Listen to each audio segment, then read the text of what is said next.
السلام علیکم ورحمۃ اللہ وبرکاتہ۔ اعوذ باللہ من الشیطان الرجیم، بسم اللہ الرحمن الرحیم۔ الحمد للہ والصلاة والسلام علی رسول اللہ وآلہ آل اللہ، واللعنۃ الدائمۃ علی اعدائہم اعداء اللہ من یوم عداوتہم الی یوم لقاء اللہ۔ عباد اللہ اوصیکم ونفسی بتقوی اللہ، اتقوا اللہ فإن خیر الزاد التقوی۔ بندگان خدا، آپ سب کو اور اپنے نفس کو تقوی الہی کی دعوت دیتا ہوں، وصیت کرتا ہوں تقوی کی، تاکید کرتا ہوں تقوی پر۔ تقوی اللہ تعالیٰ کے نظام ہدایت کا رکن ہے انسان کی زندگی کے لیے۔ تقوی انسانی زندگی کے الہی طرز اور انداز کا نام ہے۔ تمام حیات و تمام زندگی میں تقوی روح کی حیثیت رکھتا ہے۔ زندگی کے باقی شعبے اور اعمال جسم ہیں، بدن ہیں، اور اس جسم کی حیات روح کی وجہ سے ہے جو تقوی ہے۔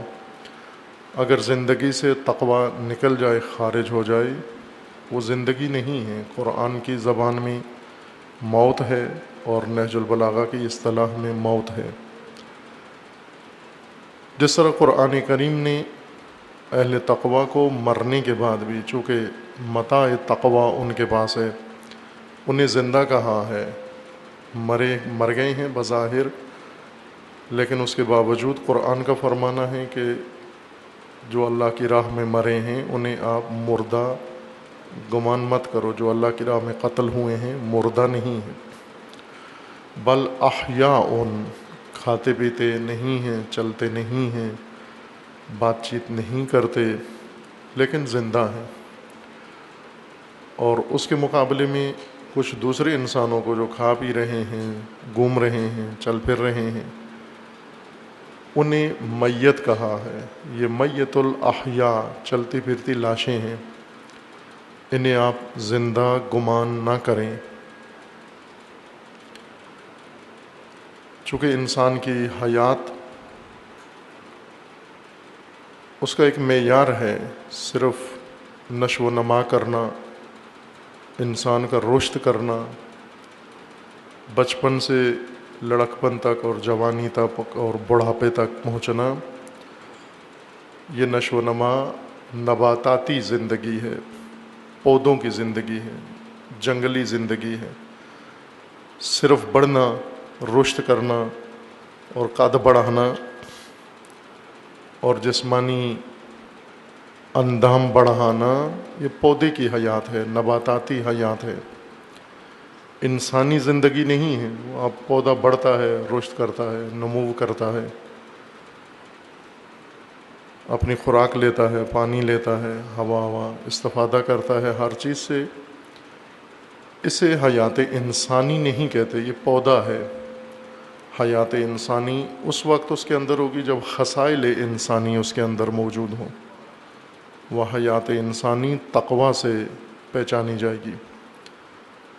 اگر انسان کی زندگی میں تقوی ہے اور حیات کی روح، انسان کی روح تقوی ہے، زندگی کی روح تقوی ہے، یہ زندوں میں شمار ہوتا ہے، ورنہ قرآن اسے ایک گھومتی ہوئی متحرک لاش سمجھتا ہے، زندہ انسان نہیں سمجھتا۔ تقوی کے متعلق قرآن کریم کا سب سے زیادہ اصرار ہے ہدایت کے باب میں،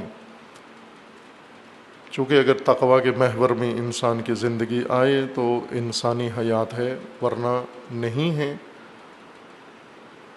کئی عناوین کے ساتھ قرآن کریم نے موضوع تقوی ذکر فرمایا ہے، جس میں ایک فصل ہم نے آغاز کی ہے، مقام متقین، اللہ کے بارگاہ میں، اور قرآن کریم کی نگاہ میں متقین کا مقام کیا ہے۔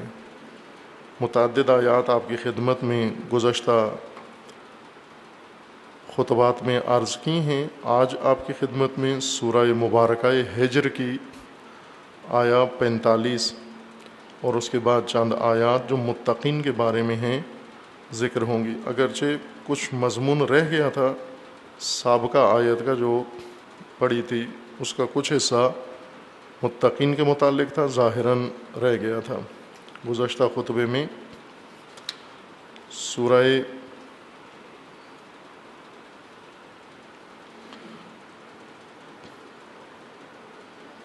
سورہ ہود کی آیت پڑھی تھی آپ کی خدمت میں، اور ظاہراً اس کا کچھ مضمون جہاں تک میرے ذہن میں آتا ہے کچھ رہ گیا تھا۔ سورہ ہود میں بھی خداوند تبارک و تعالیٰ نے متقین کا مقام ذکر کیا ہے کہ فاصبر ان العاقبۃ للمتقین، 49 نمبر آیا سورہ ہود کی۔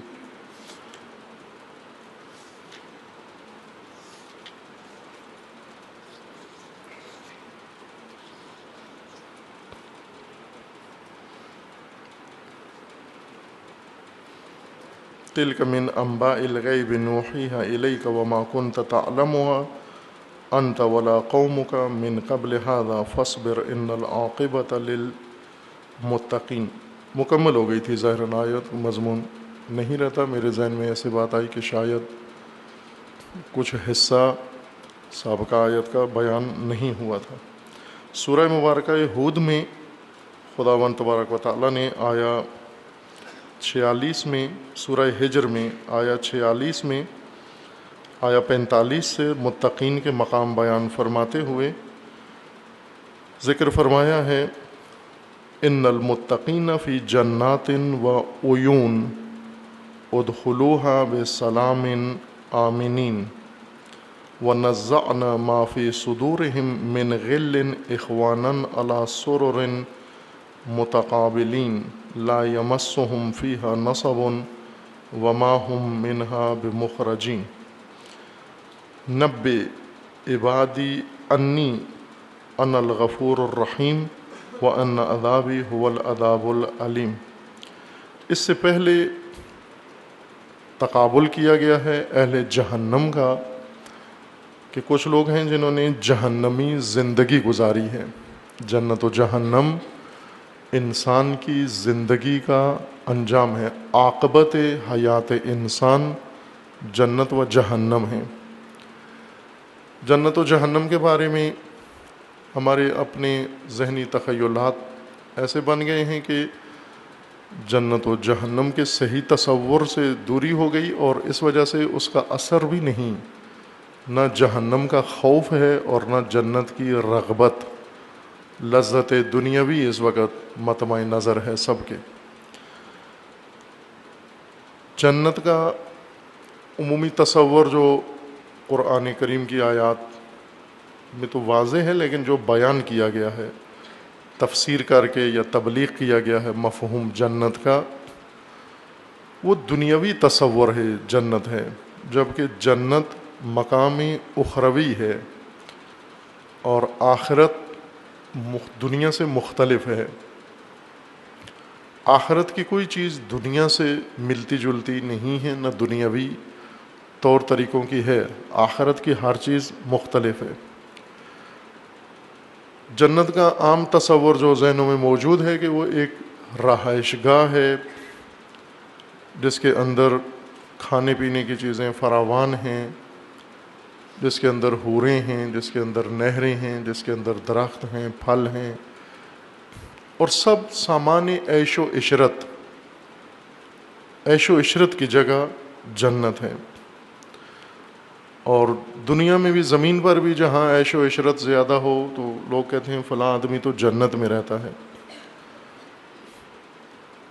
اب آپ توجہ فرمائیں کہ یہ تصور جنت کا کہ عیش و عشرت، عیش و عشرت تو دنیا میں مذمت جس کی گئی ہے کہ یہ کوئی اچھی زندگی نہیں ہے۔ اگر ایک آدمی دنیا میں سب کچھ چھوڑ چھاڑ کے عیش و عشرت میں لگ جائے، لذتیں اٹھانے میں لگ جائے، کھانے کی لذت، پیٹ کی لذت، شہوت کی لذت اور ہر طرح کی لذتوں کا خوگر ہو جائے، اسے کوئی بھی اچھا انسان نہیں کہتا۔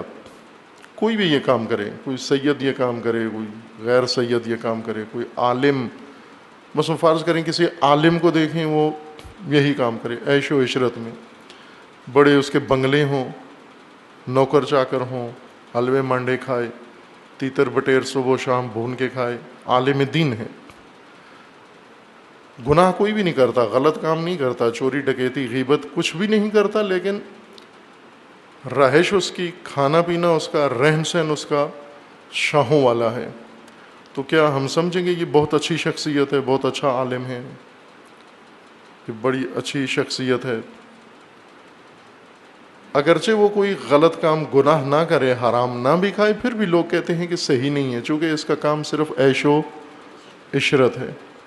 اگر وہ ایک حرم کدہ بنا لے، جیسا بعض بنا لیتے ہیں، اپنے مال سے یا بیت المال سے حرم سرا بنا لیتے ہیں، منکوح بیویاں بہت ساری وہ رکھ لیتے ہیں، پھر کچھ موقت منکوحہ رکھ لیتے ہیں، کچھ اور ترتیب سے رکھ لیتے ہیں، ایک بڑا حرم سرا ہو۔ جیسے پوچھا جائے اس کی کتنی ازواج ہیں، گئے اس کی مثلا 100 بیویاں ہیں، 200 بیویاں ہیں، یہ سن کے ہی لوگ کانوں کو ہاتھ لگاتے ہیں، توبہ توبہ۔ اگر کہا جائے کہ بھائی سب منکوح ہیں اس کی، چونکہ 4 تو نکاح کر سکتا ہے دائمی، باقی غیر دائمی، جیسے شیعہ کے ہاں یہ حکم ہے تو سنی کے ہاں بھی، لیکن انہیں بتایا نہیں گیا، چھپایا گیا ان سے، انہیں پتہ نہیں ہے۔ اب اگر کوئی آدمی یہی کام کرے دنیا میں،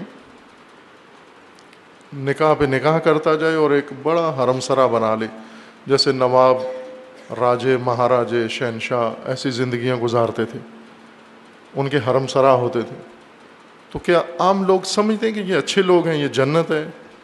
جس کی 200 بیویاں ہوں، یہ بہت اچھا آدمی ہے، کیونکہ عیش و عشرت میں ہے، لذت پرستی میں ہے، لذت شہوت میں غرق ہے۔ یا اگر کھاتا پیتا ہے، صبح ہو اس طرح کے چرب و نرم غذا کھاتا ہے، دوپہر کو کھاتا ہے، شام کو کھاتا ہے، جب بھی اس کے ہاں جاؤ عیش و عشرت میں لگا رہتا ہے یہ شخص، تو اس کو تو کوئی بھی نہیں کہتا کہ یہ بہت اعلیٰ متقی انسان اور اعلیٰ درجے کا انسان ہے۔ لیکن جنت میں ہم سمجھتے ہیں کہ جنت اسی چیز کا نام ہے، حوریں، تسکین شہوت کا ذریعہ، وہ ایک ایک مرد کو وہاں ہزاروں حوریں نصیب ہوں گی۔ کیا کرے گا اتنی حوروں کو؟ وہی جو کرتا ہے مرد۔ ایسی یہ جنت ہوگی کہ جہاں ہر مومن لگا ہوا ہوگا اپنے عیش میں، ادھر حوروں کا جھرمٹ، اس حور کے کمرے سے نکلا اس حور کے کمرے میں چلا گیا، اس حور کے حجرے سے نکلا اس دوسری کے حور میں چلا گیا، اس تیسری کے پاس چلا گیا۔ آپ اسے کہیں بھائی بات ہے، آپ سے کوئی کام ہے، وہ کہے جی میرے پاس وقت نہیں ہے، میں اس حور سے فارغ ہوتا ہے، اس حور کے پاس، اس حور سے فارغ ہوتا ہے، اس حور کے پاس۔ تو آپ کا کیا، اگر دنیا میں کوئی یہ کام کرے، آپ کا کیا خیال ہے اس کے بارے میں؟ دودھ پی پی کے تھکے پھر آ جائے انار کھانا شروع کر دے، انار کھا کھا کے پھر ڈکار لگے بغیر انگور شروع کر دے، انگور سے فارغ ہو حلوہ شروع کر دے، حلوے سے فارغ ہو کوئی اور کھانے پہ کھانا، کھانے پہ کھانا، اس کا نام جنت رکھا ہوا ہے۔ قرآن کریم کے اندر جنت کی نعمتوں کا ذکر ہے، لیکن ان سے مراد یہ نہیں ہے کہ جنت عشرت قدہ نہیں ہے، عیش کا مقام نہیں ہے۔ جنت صلہ ہے زندگی کا، عاقبت زندگی ہے، یعنی اختتام حیات انسان ہے، نتیجہ انسان ہے، نتیجہ زندگی کا نام جنت ہے۔ جس نے جنتی زندگی گزاری ہے، اس کی زندگی کے انجام کا نام جنت ہے۔ خوب اس جنت میں کیا ہوگا؟ اس جنت میں خود انسان کی زندگی، اس کے اعمال، اس کا کردار مجسم شکل میں آئے گا، اس کا کردار ایسی نورانی شکلوں میں بن کر اس کے سامنے آئے گا جنہیں قرآن نے حور کہا ہے. ان آپ کے اپنے اعمال ہیں، یہ اتنے حسین و زیبا و خوبصورت ہوں گے. اعمال حسنہ، عمل صالح، ان کا نام دنیا میں کیا ہے؟ عمل صالح، عمل حسنہ. خوب اگر واقعاً صالح ہے و حسن ہے تو پھر یہ آخرت میں اس کا حسن ظاہر ہوگا. وہ حسن عمل اتنا عظیم حسن ہوگا آپ کے عمل کا کہ اس کو قرآن کریم نے ان نعمتوں سے جو دنیا میں آپ دیکھتے ہیں ان سے تشبیہ دی ہے. ایک روایت میں ہے کہ مومن جب قبر میں جائے گا تو اس کے دائیں بائیں مومن کی بات ہو رہی ہے جو قرآنی مومن ہے. پاکستانی مومن، ہندوستانی مومن. پاکستانی مومن سے مراد یعنی پاکستانی معیار کے مطابق بنا ہوا مومن، وہ الگ ہے. قرآنی مومن جو قرآنی معیار کے مطابق بنا ہے مومن، اس کی بات ہو رہی ہے کہ قرآنی مومن جب قبر میں جائے گا، اس کی قبر کے، اس کی میت کے، قبر سے مراد گڑھا نہیں ہے، یہ بھی ذہن میں رکھیں. قبر سے مراد عالم قبر، برزخ. چونکہ گڑھے میں جسم ہوتا ہے اور انسان، روح انسان عالم قبر میں ہے. وہ جو عذاب ہے، جو سزا ہے، جو صلہ ہے، وہ سب عالم قبر کے لیے ہے. عالم قبر میں یہ سب کچھ ہوگا. جو ہی انسان مرتا ہے عالم قبر میں چلا جاتا ہے، اگرچہ دفن نہ بھی ہوا ہو. مثلا بعض لوگ ہیں دھماکوں میں ختم ہو جاتے ہیں، ان کا جسم بچتا ہی نہیں ہے، پاؤڈر بن جاتے ہیں. یہ کہاں ہیں؟ یہ بھی عالم قبر میں ہے. بعض ڈوب جاتے ہیں، مچھلیاں کھا جاتی ہیں، بعضوں کو جانور کھا جاتے ہیں، بعض کسی دھماکے میں ایسے ریزہ ریزہ ہو جاتے ہیں، کچھ بچتا ہی نہیں ہے، ان کا دریا برد ہو جاتے ہیں. ان کے لیے یہ لحد نہیں کھودی جاتی. تو یہ کہاں ہیں اس وقت؟ یوں تو نہیں کہ ان کی کوئی قبر نہیں ہے یا ان کا عالم قبر نہیں ہے، یہ سب عالم قبر میں ہے. جو ہی روح تن سے جدا ہوتی ہے، روح تن کو تن کے حال پہ چھوڑ دیتی ہے، روح عالم قبر میں ہے. بدن کے لیے حکم ہے کہ اسے زمین میں ہی دفن کر دیں، یہ یہاں زمین پہ ہوتا ہے، لیکن روح عالم قبر میں ہے. عالم قبر میں، عالم برزخ میں مومن کے ارد گرد ایک جرمٹ آ کے کھڑا ہوتا ہے. یہ امام علیہ السلام کی، حضرت امام صادق علیہ السلام کا فرمان ہے.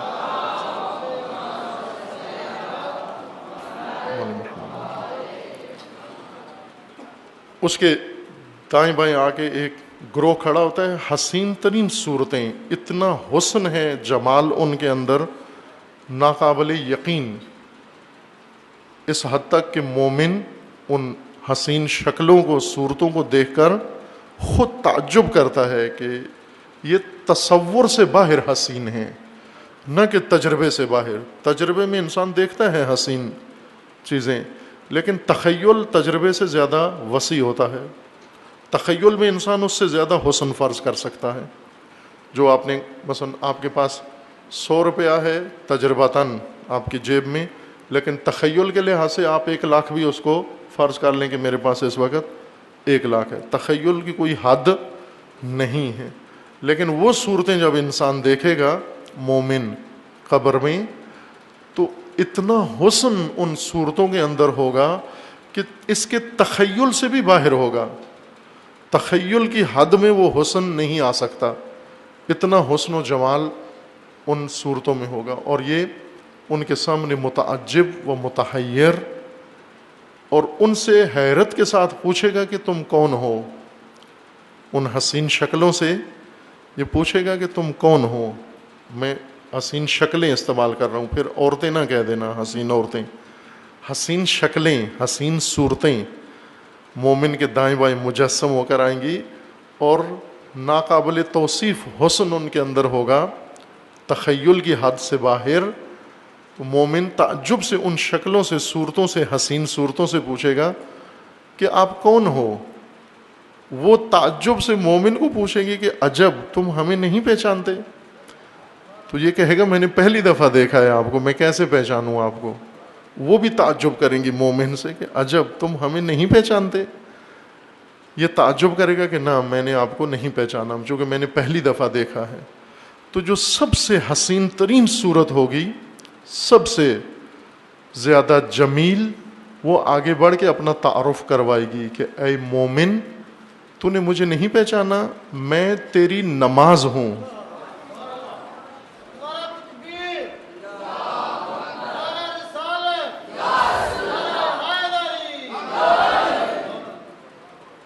تو اس طرح خوبصورت نماز پڑھتا تھا، ادب کے ساتھ نماز پڑھتا تھا، زیبا نماز پڑھتا تھا. یہ حسن تیرا بنایا ہوا حسن ہے، یہ تیرا ایجاد کیا ہوا حسن ہے. میں وہ تیری نماز ہوں، مجھے نہیں پہچانا تو نے. اس وقت اس کو یاد آئے گا، ہاں یہ میرا عمل ہے، باہر کی مخلوق نہیں ہے، میرا عمل مجسم ہو کے آیا ہے. اس کے بعد دوسری حسین زیبا صورت آئے گی اور وہ تعارف کروائے گی.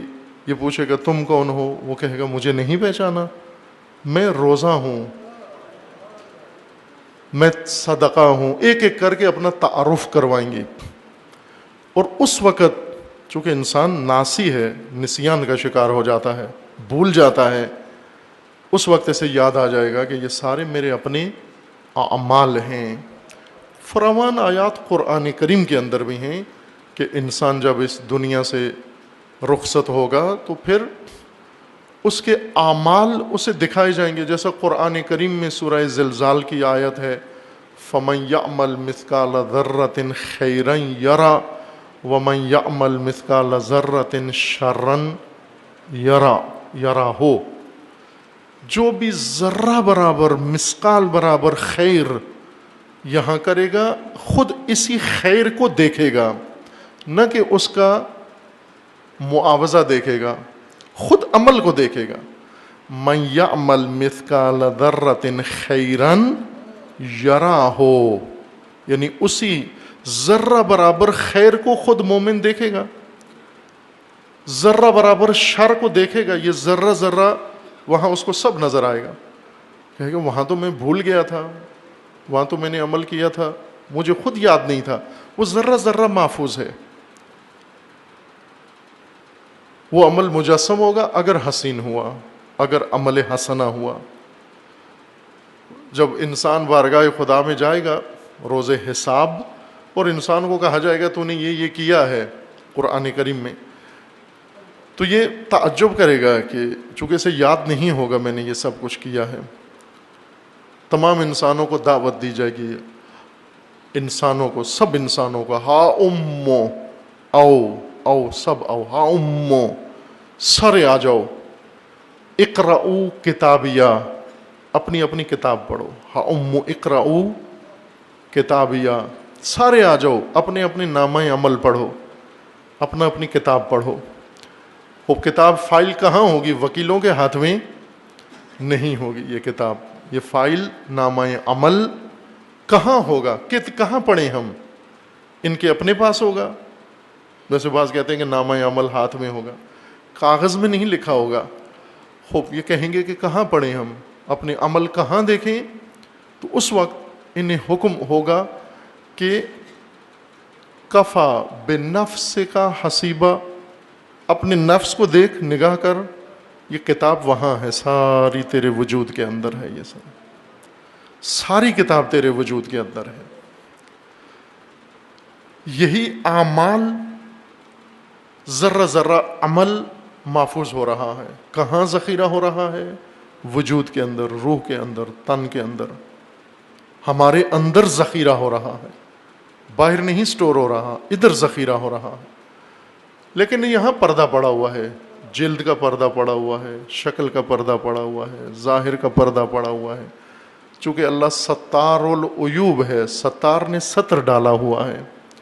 اور یہی ستار اس نے فرمایا ہے کہ وہاں یوم تبلی السرائر، لوگوں دنیا میں نے پردہ ڈالا ہوا ہے، ورنہ وہاں سارے پردے اتار دوں گا. جب سارے پردے اتاروں گا نیچے سے تمہاری اصلی شکلیں نکلیں گی. وہ شکلیں جہنمی اور جنتی ہوں گی. ہم اپنی جنت و جہنم یہاں سے لے کے جا رہے ہیں ساتھ.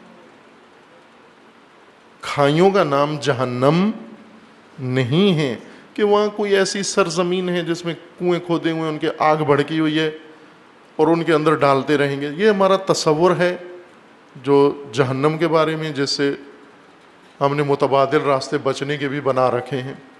جیسے بعض مجرمین ہیں وہ دلیری سے جرم کرتے ہیں. کیوں کرتے ہیں؟ اس لیے کہ M N A, M P A, علاقے کا S P, D S P, I G فلاں، یہ تو ہمارے اپنے چودھری صاحب فلاں صاحب یہ اپنے ہیں، آپ کرو دلیری کے ساتھ عمل کرو. جیسے ابھی قصور میں یہ شرمناک واقعہ ہوا تو بعد میں پتہ چلا کہ اس کے پیچھے افسران بھی تھے اور حکومتی اور اہلکار اور سیاستدان، سب کی تائید حاصل تھی. وہاں وہ لوگ بڑی ڈٹائی کے ساتھ، دلیری کے ساتھ جرم کر رہے تھے. کیوں کر رہے تھے؟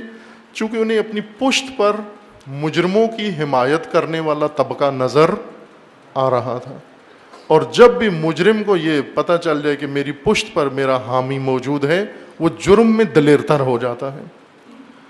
نے یہ سمجھ رکھا ہے یا ہمیں بتایا گیا اس طرح سے غلط طریقے سے کہ شفاعت اسی طرح اسی چیز کا نام ہے کہ آپ جو مرضی ہے کرو، نعوذ باللہ جرائم کرو، آپ کی پشت پر آپ کو بچانے والے موجود ہیں.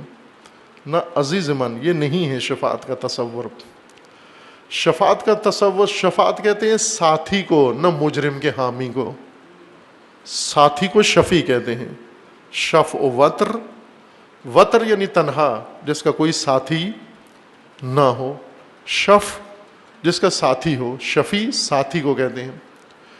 جس نے دنیا میں کسی کو اپنا ساتھی بنا لیا وہ آخرت تک اس کا ساتھ دے گا، اور جو دنیا میں وتر رہ گیا تنہا، جس کو خدا نے اپنے حال پہ چھوڑ دیا، یہ آخرت میں بھی اپنے حال پہ چھوڑ دیا جائے گا. مجرم وہ انسان ہے جسے خدا نے اپنے حال پہ چھوڑ دیا ہے، یہ موتور ہوگا، یہ تنہا ہوگا، اس کا کوئی شفیع نہیں ہے. شفیع ساتھی کو کہتے ہیں. اب دنیا میں جس کو ساتھی بنایا ہے یہی آخرت تک آپ کا ساتھی ہے. سیاستدان ہیں، حکمران ہیں، کوئی کاروباری ہے، کوئی غیر کاروباری ہے، جس کو ساتھ بنایا ہے، ساتھی چنا ہے، یہ آخرت تک جائے گا آپ کے ساتھ، اسی کے ساتھ محشور ہوں گے. اور جس نے ائمہ کو، جس نے اولیاء کو، جس نے انبیاء کو اور جس نے شہداء کو اپنا ساتھی بنا لیا ہے، وہ آخرت تک یہی ساتھ دیں گے، شفیع ہوں گے آخرت میں. مجرموں کی حمایت کا نام شفاعت نہیں ہے. اس لیے دلیری دکھاتے ہیں بعض کہ ان کے ذہنوں میں یہ بات بیٹھی ہوئی گئی ہے کہ ہماری پشت پہ حمایت کرنے والا مضبوط طبقہ موجود ہے. یہ نہیں ہے شفاعت کا مطلب. شفاعت یعنی دنیا اولیاء کے ساتھ گزارو، ساتھی بناؤ، ساتھی بنو ان کے، مصاحب بنو ان کے، ساتھی بنو ان کے، تاکہ آخرت تک یہ ساتھ رہے تمہارا. اہل بیت کے ساتھی بنو، قرآن کے ساتھی بنو. شفعاء میں ذکر کیا گیا ہے کہ یہ شفعاء ہیں، یہ شفاعت کریں گے آپ کی. جنت یہاں سے لے کر جائیں گے ہم، جہنم یہاں سے بنا کے لے کر جائیں گے. اس تصویر کے مطابق آپ سورہ ہجر کی آیات سماعت فرمائیں. خداوند تبارک و تعالیٰ نے پہلے جہنمیوں کا مقام ذکر کیا ہے کہ شیطان نے خداوند تبارک و تعالیٰ کے ساتھ ایک عہد باندھا. جب شیطان نے انکار کیا، سجدہ نہیں کیا، اس کے بعد خداوند تبارک و تعالیٰ نے اسے حکم دیا، قال فاخرج منها فإنك رجیم، اے شیطان تو نکل جا خدا کی بارگاہ سے، تو رجیم ہے، تو دھتکارا ہوا ہے. وَإِنَّ عَلَيْكَ اللَّعْنَةَ إِلَى يَوْمِ الدِّينِ، یوم الدین تک تیرے اوپر خدا کی لعنت ہے. قال رب فانظرنی الی یوم یبعثون، یوم بعث، قیامت تک مجھے مہلت دے کہ میں اپنی کارروائی جاری رکھوں.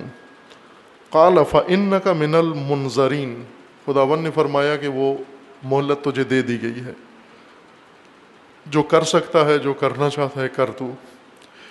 الی یوم الوقت المعلوم، ایک معین وقت تک تجھے مہلت دے دی گئی. قال رب، اب توجہ فرمائیں، آپ کے متعلق شیطان نے اللہ سے کیا عہد باندھا ہے کہ میں نے ان کا حشر کیا کرنا ہے. اس عہد کو سنیں چونکہ آپ کے بارے میں, ہمارے بارے میں. اگر ہمیں کوئی آ کر کہے جی میں وہاں ایک میٹنگ میں تھا اور وہاں پر بڑے خطرناک دہشت گرد بیٹھے ہوئے تھے اور وہ آپ کا نام بار بار لے رہے تھے اور قسم کھا رہے تھے کہ اس کو نہیں چھوڑیں گے ہم, وہ کیا نیند آتی ہے آپ کو؟ چین سے سو جائیں گے؟ آپ کہیں گے خیر ہے, کوئی بات نہیں ہے, اللہ خیر کرے گا. اسی وقت پریشان ہو جاتے ہیں کہ انہوں نے عہد کیا ہے, انہوں نے میرا نام لے کر دہشت گردوں نے یہ عہد کیا ہے. دہشت گرد چھوٹا شیطان ہے, ابلیس بڑا شیطان ہے, بڑا دہشت گرد ہے. بڑے شیطان نے آپ کا نام لے کر, ہمارا نام لے کر خدا کے ساتھ عہد کیا ہے. اب توجہ کریں کیا کہا اس نے, قالا, شیطان نے خدا سے کہا, رب بما اغویتنی, اے خدایا جیسے تو نے مجھے بہکا دیا. اب اللہ کو کہہ رہا ہے کہ خدا نے مجھے چونکہ ایسے امتحان میں ڈال دیا کہ آدم کو سجدہ کرو, اس نے نہیں کیا, کہا بما اغویتنی, تو نے مجھے بہکا دیا ہے. اب میں جواباً انتقاماً کیا کروں گا, لَأُزَيِّنَنَّ لَهُمْ, ان آدم کی اولاد کے لیے میں زینت بناؤں گا, فی الارض, زینتیں بناؤں گا, مختلف چیزوں کو مزین کر کے, پرکشش بنا کر, اٹریکٹیو بنا کر ان کے سامنے لاؤں گا, اتنی کہ یہ نظریں ہٹا نہیں سکیں گے, یہ جی ہٹا نہیں سکیں گے, جی چرا نہیں سکیں گے. ایسی زینت ہر شے کو بنا کر ان کے سامنے پیش کروں گا. اور پھر وَلَأُغْوِيَنَّهُمْ أَجْمَعِينَ, اور ان سب کو اغوا کر لوں گا, تیرے بندے نہیں چھوڑوں گا. اگر میں بہکا ہوں اس کا انتقام ان سے لینا ہے, ان سب سے لینا ہے, اجمعین سب سے لینا ہے. الا عبادک منہم المخلصین, سوائے تیرے مخلص بندوں کے. مخلص نا, مخلص بندوں کے, لام پر زبر ہے, مخلص لام کے نیچے زیر ہے, اس کا اور معنی ہے, اور مخلص اس کا اور معنی ہے. یعنی تیرے خالص بندے جنہیں تو نے خالص کر دیا ہے, پاک کر دیا ہے, منزہ کر دیا ہے, جن کے اندر کوئی کھوٹ نہیں ہے, وہ بچ جائیں گے میرے دام سے. اس کے علاوہ باقی سب کو بہکا دوں گا, باقی سب کو اغوا کروں گا. قال ھذا صراط علی مستقیم, اللہ تعالیٰ نے فرمایا کہ میرا راستہ مستقیم واضح و روشن ہے.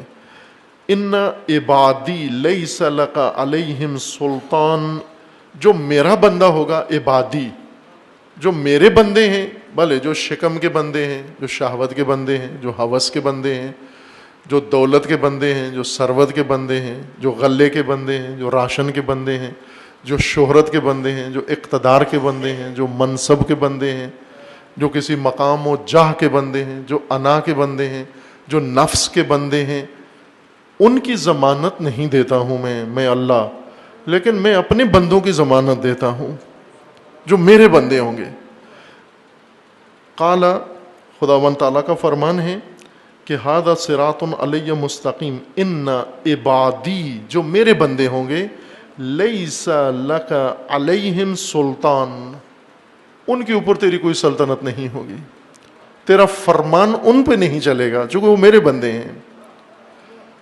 شہوت کے بندوں پہ تیری بات چلے گی, نفس کے بندوں پہ تیری بات چلے گی, دولت و مال کے بندوں پر تیری بات چلے گی, لیکن میرے بندوں پر تیری بات نہیں چلے گی, تیرا سلطان و اثر نہیں ہوگا. الا من اتبعک من الغاوین, سوائے ان بہکے ہوئے گمراہوں کے جو تیری اتباع کریں گے, صرف ان پر تیرا فرمان چلے گا.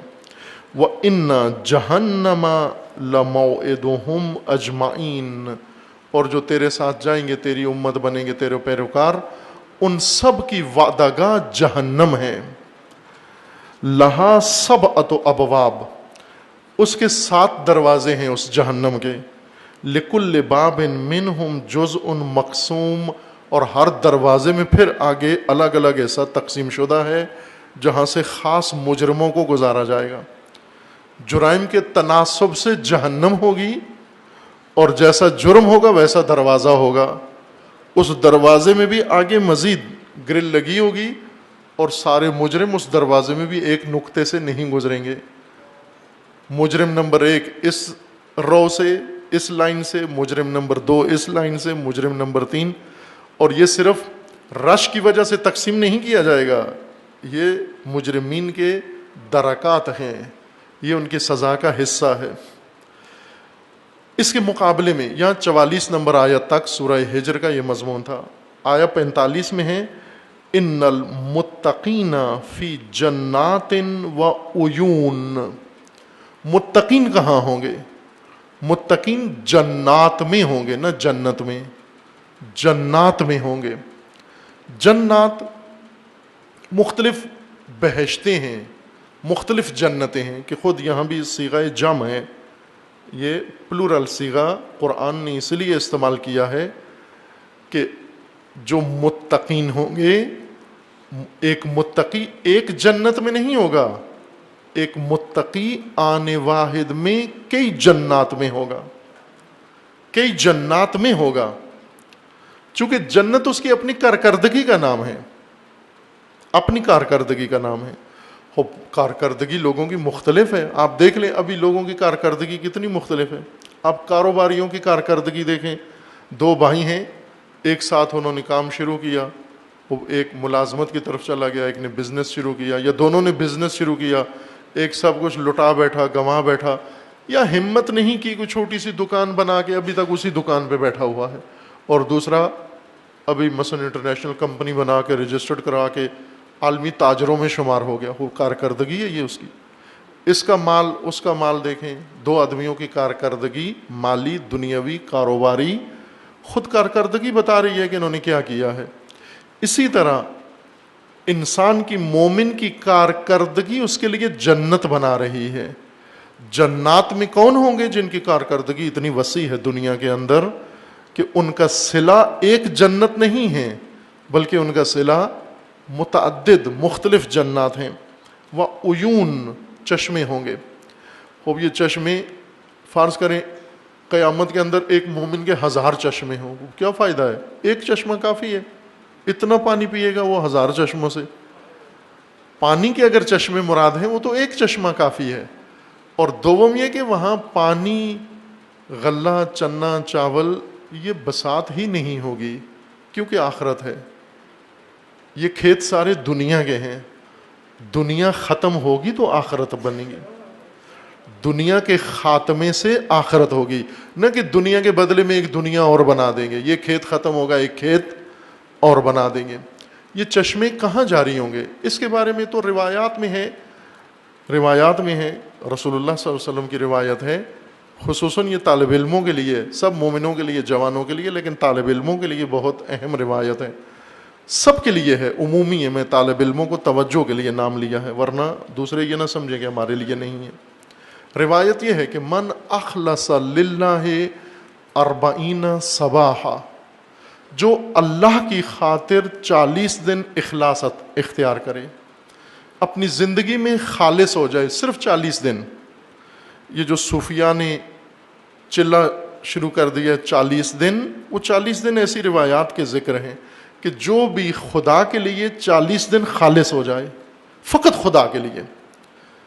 40 منٹ خالص ہونا مشکل ہے ہم جیسے لوگوں کے لیے. آپ تجربہ کر لیں، 40 منٹ صرف اللہ کے لیے. آپ اپنے لیے نہ ہوں آپ کے وہ 40 منٹ، آپ کے بیوی بچوں کے لیے نہ ہوں وہ 40 منٹ، آپ کی خواہشات کے لیے وہ 40 منٹ نہ ہوں. آپ 4 منٹ یہ کام کریں، کوئی ایسا کام کریں، ایسی نیت کریں جس میں اللہ کے علاوہ کوئی اور شامل نہ ہو. 4 منٹ یہ کام کر کے دیکھیں، اندازہ ہو جاتا ہے کہ 40 دن یہ کام کرنا کتنا سخت کام ہے، لیکن ہو سکتا ہے. من اخلص للہ 40 صباحا، جو بھی خدا کی خاطر 40 دن اخلاص اختیار کرے، خالص ہو جائے فقط اللہ کے لیے. خالص ہونے کے لیے غار میں جانے کی ضرورت نہیں ہے. اپنے گھر میں، اپنی دکان پر، اپنے ادارے میں، اپنے کاروبار میں، اپنے محکمے میں، جہاں ہو وہیں خالص ہو جاؤ، نہ کہ وہاں سے نکل جاؤ بستر باندھ کے اور کسی جنگل میں جا کر غار کے نیچے، غار کے اندر درخت کے نیچے، یا کسی ایسی اوجل جگہ پر جہاں پر جن و بشر نہ ہو، وہاں پر آپ خدا کے لیے 40 دن خالص ہو جائیں. آپ خدا کے لیے خالص نہیں ہوئے، بلکہ آپ خدائی سے، خلق سے دور ہو گئے. خالق ملا نہیں ملا، خلق تو گئی، خلق سے تو دور ہو گئے. آپ واپس آؤ گے چلے کے بعد، نہ بیوی گھر میں ہوگی، نہ بچے گھر میں ہوں گے، کھیت پہ بھی قبضہ ہو گیا ہوگا، ملازمت بھی چھوٹی. جاؤ. اس اخلاص سے کچھ نہیں ملتا. یہ اخلاص نہیں ہے، یہ دوری ہے، یہ نافہمی ہے. آپ جہاں ہو وہیں اخلاص اختیار کرو. آپ شاگرد ہو، شاگرد رہو، استاد ہو، استاد رہو. آپ خدمت گزار ہو، خدمت گزار رہو. والد ہو، ماں ہو، بہن ہو، عورت ہو، مرد ہو. یہ روایت سب کے لیے ہے. عورتوں کے لیے ہے کہ اگر 40 دن اخلاص اختیار کریں عورتیں خدا کے لیے، خوب ہو سکتا ہے کہ ایک بہو ساس کو نظر انداز کر کے فقط خدا کے لیے زندگی بسر کرے، اور ایک ساس اللہ کے لیے ہو جائے اور بہو اس کو نظر نہ آئے. ممکن ہے اس کے لیے، ہو سکتا ہے. 40 دن فقط خدا کے لیے. ہوگا کیا؟ نتیجہ کیا ہوگا 40 دن کے اخلاص کا؟ رسول اللہ فرماتے ہیں کہ 40 دن کے اخلاص کا نتیجہ یہ ہے کہ خداوند تبارک و تعالی اس کے دل کے اندر حکمت کے چشمے جاری کر دے گا. اس کے دل کے اندر حکمت کے چشمے جاری ہو جائیں گے. آپ بعض لوگوں کو دیکھتے ہیں رٹا لگاتے ہیں، مجلس تیار کرتے ہیں، مضمون تیار کرتے ہیں، پھر آگے یا پڑھاتے ہیں یا تقریر کرتے ہیں، پھر کوٹا ختم ہو جاتا ہے، پھر نئے سرے سے تیاری کرتے ہیں. ان کے پاس جیسے چھوٹے برتن ہیں، جگ ہے، کولر ہے، اس میں تھوڑا سا پانی ڈالتے ہیں، پھر پیتے ہیں، پھر ختم ہو جاتا ہے. چھوٹے چھوٹے برتنوں میں پانی ڈالتے ہیں، بھر جاتا ہے، بھرا ہوئے جگ خوش ہوتے ہیں، 2 منٹ بعد 2 گلاس پیے، ختم ہو گیا، پھر جگ خالی. بعضوں کا دل اس جگ کی طرح ہے. ایک کتاب پڑھتے ہیں، احساس کرتے ہیں علم آ گیا ہے، 2 تقریریں کی، وہ سارا علم ختم ہو گیا، پھر نئے سرے سے مطالعے کی ضرورت ہے. لیکن بعض کو آپ دیکھیں کہ نہ، وہ اس طرح سے نہیں ہے، بلکہ حوض کی طرح باہر سے لوٹے بھر کے نہیں ڈالنے پڑتے، اندر سے چشمے پھوٹے ہوئے ہیں. اب جیسے علامہ طباطبائی ہیں، جب وہ قرآن کے اوپر بات کرتے ہیں تو ایسے نہیں ہے کہ تفسیریں پڑھ پڑھ کے علامہ طباطبائی گفتگو کرتے ہیں. ایسے لگتا ہے کہ اندر سے قرآن نکل رہا ہے، اس شخص کے اندر سے چشمہ جاری ہے. کس چیز کا نتیجہ ہے؟ 40 دن اخلاص کا. 40 دن اگر اخلاص کریں، حکمت کے چشمے آپ کے دل میں پھوٹ پڑیں گے اسی دنیا میں.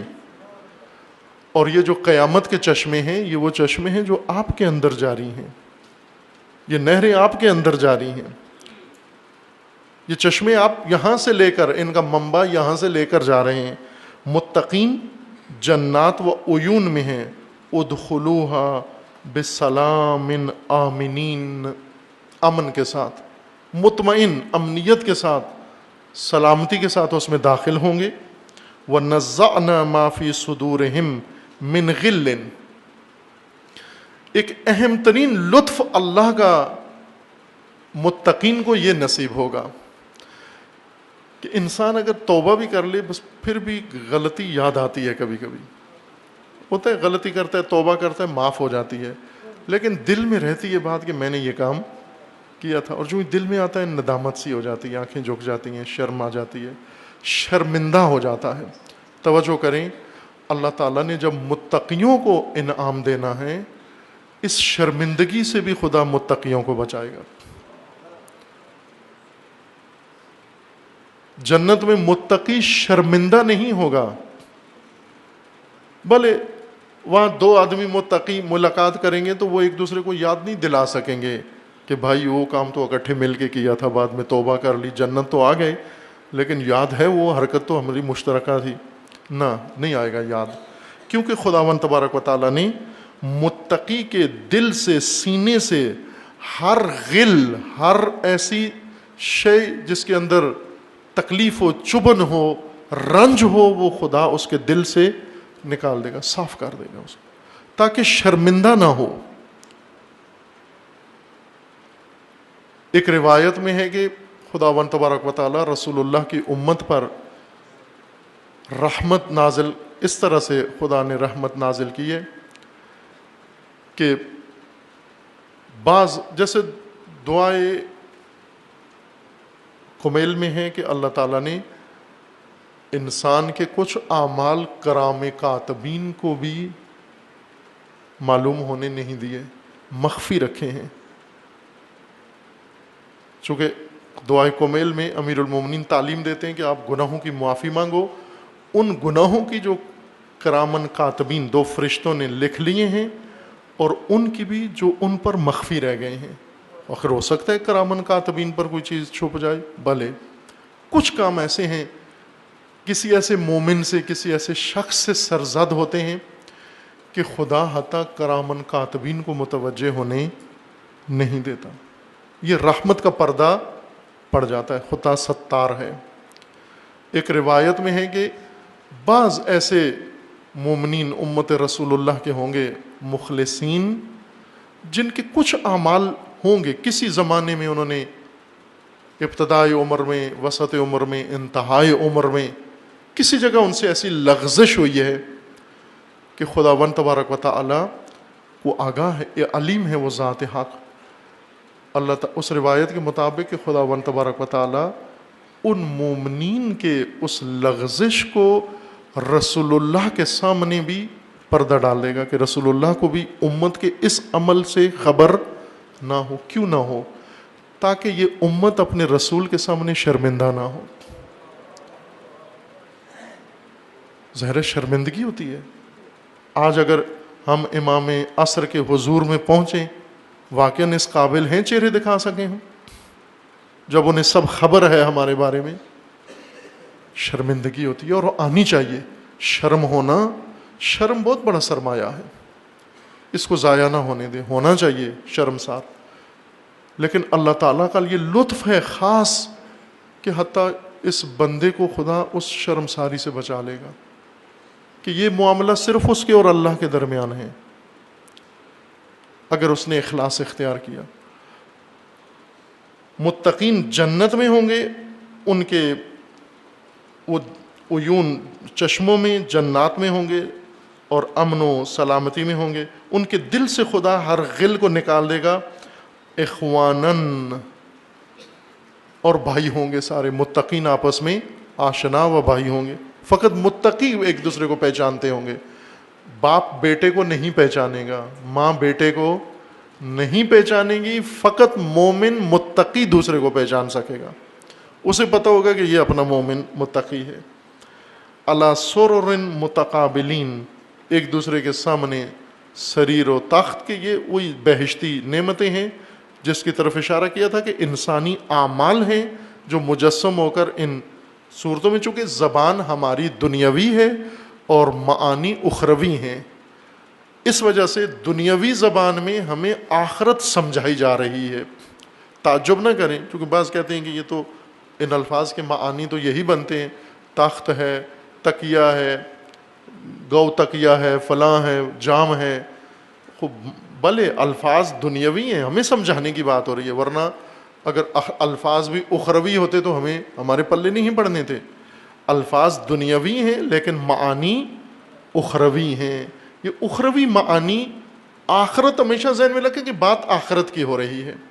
جب آخرت کی بات ہے، جیسے آپ بچوں کو پڑھا رہے ہو اور انہیں بار بار آپ سمجھانے کے لیے کوئی چیز سمجھانے کے لیے مثلاً آپ انہیں بتائیں کہ فلاں چیز اس طرح ہوتی ہے، دیکھی والی چیز کے ساتھ تشبیہ دے کر آپ ایک ان دیکھی چیز ان کو سمجھائیں تو بچے کا ذہن بار بار ادھر ہی آ جاتا ہے کہ وہ چیز ایسی ہوگی. جیسے وہ نابینا کی کھیر کے بارے میں کہ کسی مومن نے نابینا کو دعوت دی کہ آؤ میرے گھر کھیر کھاؤ.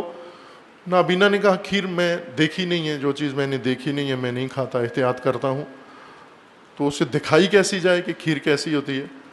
تو اس مومن نے کہا کہ بگلے کی سفید ہوتی ہے. وہ نابینا نے کہا سفید کیا ہوتی ہے؟ تو کہا بگلے کی طرح ہوتی ہے. بگلا دیکھا ہے؟ اس نے کہا میں نے بگلا بھی نہیں دیکھا کہ وہ کیا ہوتا ہے، پرندہ. تو اس مومن نے اپنا بازو ایسے ٹیڑھا کیا اور نابینا کا ہاتھ لے کے اپنے بازو پہ لگایا کہ اس طرح سے بگلا اس طرح سے ہوتا ہے. تو نابینا نے جب اس کے اوپر ہاتھ پھیرا تو اس نے کہا جی یہ تو ٹیڑھی کھیر ہے، یہ تو میں نہیں کھا سکتا. اور آپ توجہ کریں کہ سمجھانا کھیر تھا، لیکن بولی میں اس کو بگلا، چونکہ نابینا تھا، نابینا کو کھیر سمجھانا مشکل ہے. بیچ میں بگلے، سفیدی کا نام آتا ہے، سفیدی آئے بگلا آتا ہے، بگلا آئے تو پھر کھیر ٹیڑھی ہو جاتی ہے. ہم جنت کو اسی طرح سمجھتے ہیں، نابینا کی طرح، کہ یہ تو جی یہ بات ہو رہی ہے یہاں پر. بھائی یہ بات ہو رہی ہے، چونکہ زبان بولی آپ کی ہے لیکن معانی آپ کے نہیں ہیں، دنیا کے نہیں، آخرت کے معانی ہیں.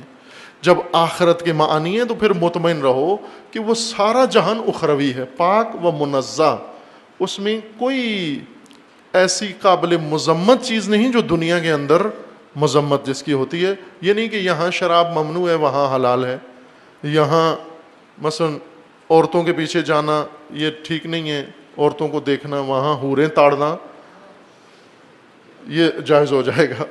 یہاں پر کھا کھا کے لیٹ جائے آدمی، اس کو کہتے ہیں شکم پراس پیٹو، تو وہاں کھا کھا کے لیٹ جائے اٹھ ہی نہ سکے، اس کو کہیں وہ بڑا متقی آدمی ہے، ابھی تک کھا رہا ہے، اتنے باغ کھا گیا ہے، اتنی نہریں صاف کر گیا ہے، اتنے چاٹ گیا ہے، مثلا کتنا بڑا مومن ہے، کتنا بڑا متقی ہے.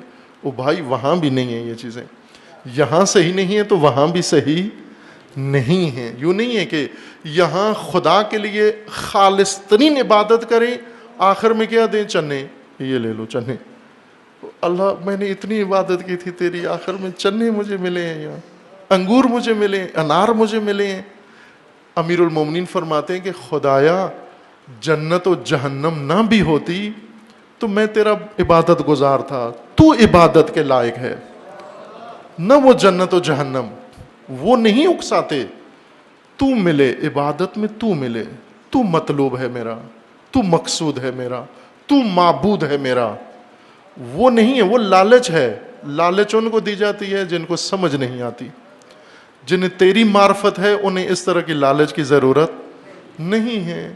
میں نہ شوق جنت میں عبادت کرتا ہوں اور نہ خوف جہنم میں عبادت کرتا ہوں. بل وجدتک اہلا للعبادت فعبدتک، بلکہ تجھے عبادت کے اہل پایا ہے، تیری عبادت کرتا ہوں میں. کہ انشاءاللہ خداوند تبارک و تعالی سب کو یہ مقام تقوی نصیب فرمائے انشاءاللہ. اعوذ باللہ من الشیطان الرجیم، بسم اللہ الرحمن الرحیم. انا اعطیناک الکوثر فصل لربک وانحر ان شانئک هو الابتر.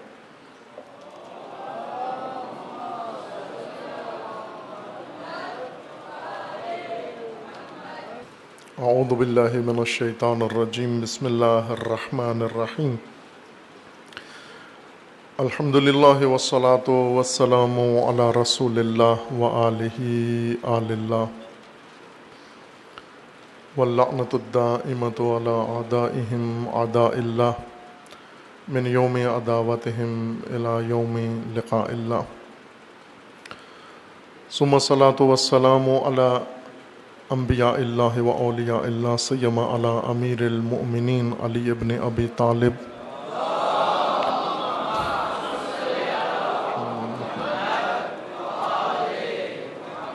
و فاطمۃ الزہرا سیدۃ النساء العالمین،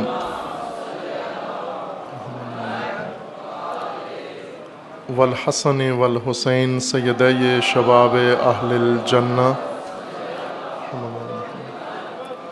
وسبطی الرحمہ وعلی ابن الحسین علیہ الصلاۃ والسلام،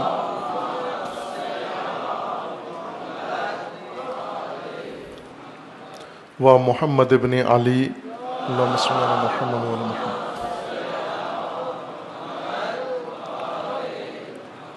و جعفر ابن محمد، اللہم صل علی محمد و علی محمد،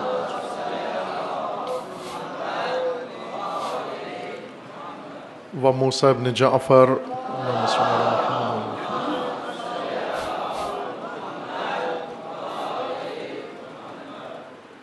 و علی ابن موسیٰ علیہ الصلاۃ والسلام،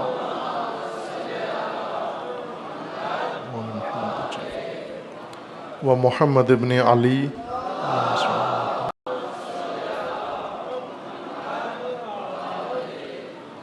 و علی ابن محمد علیہ الصلاۃ والسلام،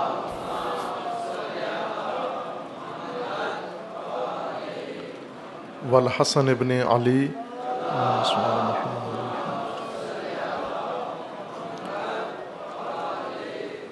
والحجت ابن الحسن القائم المہدی اجل اللہ تعالی فرجہ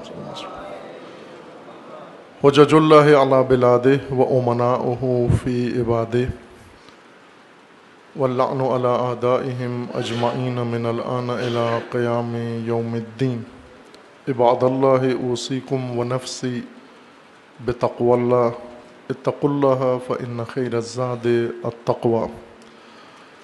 بندگان خدا، آپ سب کو اور اپنے نفس کو تقوی الہی کی وصیت کرتا ہوں، تقوی الہی کی دعوت دیتا ہوں۔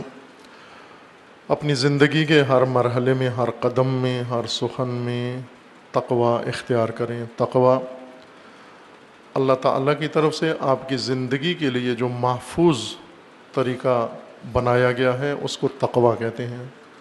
تقوی وقایا، حفاظت سے ہے، سپر ڈھال جو حفاظت کے لیے ہو۔